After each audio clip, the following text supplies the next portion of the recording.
What if I told you the biggest thing holding you back isn't fear, lack of time, or even money? What if the real barrier is something far more subtle, something you live with every single day without noticing? Here's the brutal truth. The real enemy isn't out there. It's not your boss, your upbringing, your circumstances, or your critics. The real enemy is the quiet voice in your head that whispers, "You're not ready. You're not good enough." That voice, that silent, invisible limiter, is shaping your entire reality. And until you confront it, nothing else changes. But the moment you do, everything shifts. Welcome to Break Your Limits, the place where we go deep into the real battles of growth, mindset, and personal power. Today, we're going to uncover something that has quietly dictated the direction of your life without you even realizing it. By the time this ends, you'll not only see what's been stopping you, you'll have the tools to completely change it. Let me tell you a story. There was once a baby elephant born into a traveling circus. Shortly after it was born, the trainers tied a chain around its leg and connected it to a stake in the ground. Every time the baby elephant tried to walk away, it would feel the sharp pain of resistance, and eventually it learned there was no point in trying. It accepted its boundaries. It gave up the fight. Years passed.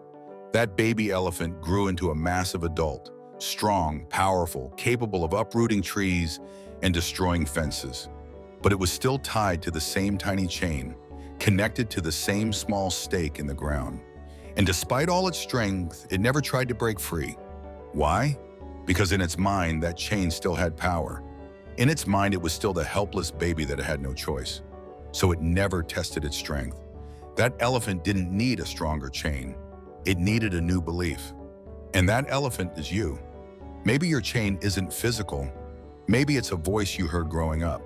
Maybe it's a fear of judgment, a failure that left a scar, a story you have told yourself too many times. Maybe it's the belief that you're not ready, not smart enough, not confident enough. These aren't facts, they're mental chains, old beliefs that you never question. But here's the truth, your beliefs shape your actions, and your actions shape your life. So if you want to change your life, you have to start by changing your beliefs. Think about it. What are the things you've told yourself so many times they've become truth? Things like, "I'm not disciplined," "I always procrastinate," "I don't deserve success," "Other people can do it, but not me."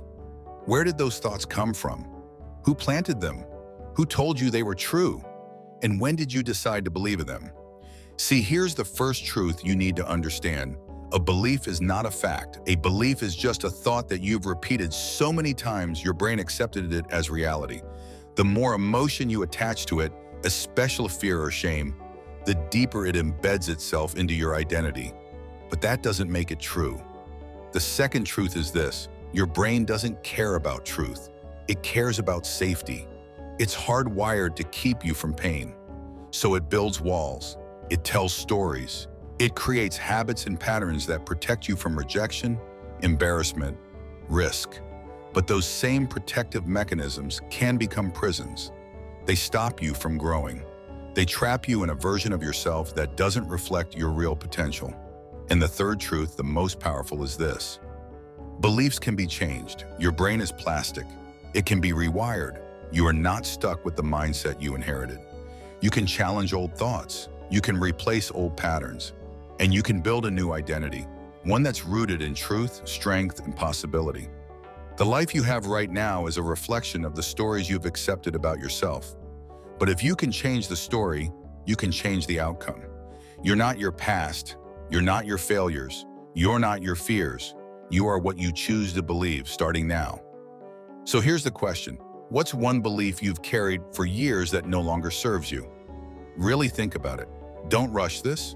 Maybe it's "I'll always be stuck," or "I'm just not a people person," or "I can't succeed because I'm too late, too old, too broken." Write that belief down. Look at it on paper, then ask yourself, is this true? And just as importantly, who would I be without this belief? Now take that belief and flip it. Write down the opposite. If you've told yourself, "I'm not disciplined," write down, "I am building discipline every day." If you've believed I'll never succeed, write, I'm built for success and I'm learning every day. Don't worry if it feels fake at first. That's normal. You're rewiring a pattern that's been there for years. But over time, with repetition, it starts to stick. Your nervous system begins to adapt to the new belief. Your body starts to move in alignment with it. Your brain starts to expect a different outcome, and the shift begins. You need to understand this is how the real change happens, not in loud bursts of motivation, not in rare moments of inspiration. Change begins in the quiet, almost invisible moments. It begins when you challenge the thought you've repeated 1,000 times and dare to say something different.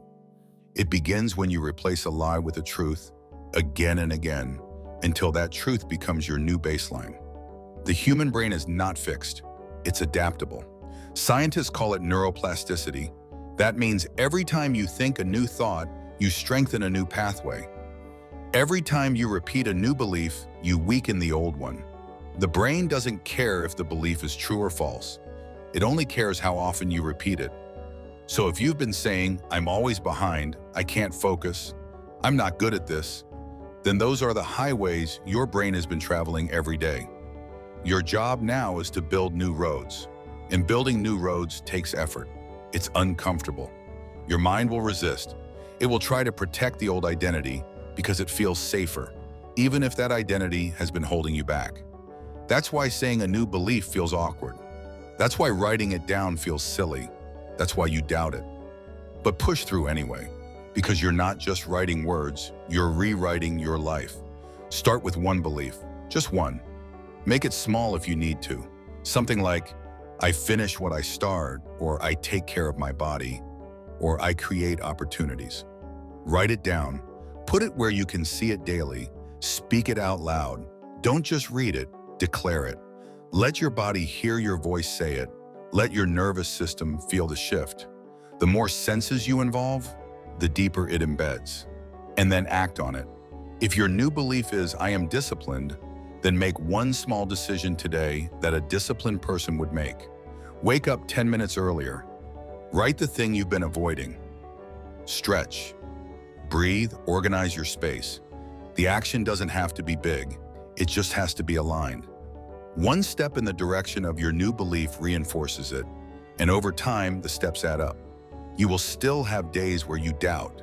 That's normal. It's not failure, it's feedback. It's proof that the old belief is still trying to hold on. But now you have the awareness. You can pause. You can breathe.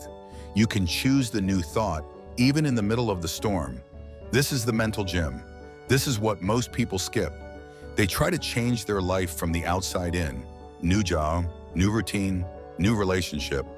But unless you update the software, the belief system, you'll eventually sabotage the new results. That's why people who lose weight quickly gain it back. That's why people who get success without mindset often burn out. That's why you've started and stopped so many times, because beliefs are the roots. Actions are just the branches. You're not lazy. You're not broken.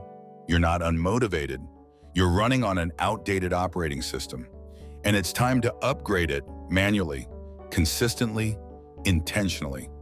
This is how change happens, not in a single moment of motivation, but in consistent mental training. You're not waiting for the world to give you permission. You're giving it to yourself. You're becoming the kind of person who doesn't need external validation to pursue internal greatness. You're building resilience from the inside out. And if this is speaking to you, if you feel something stirring right now, then take action. Don't just think about it. Do something.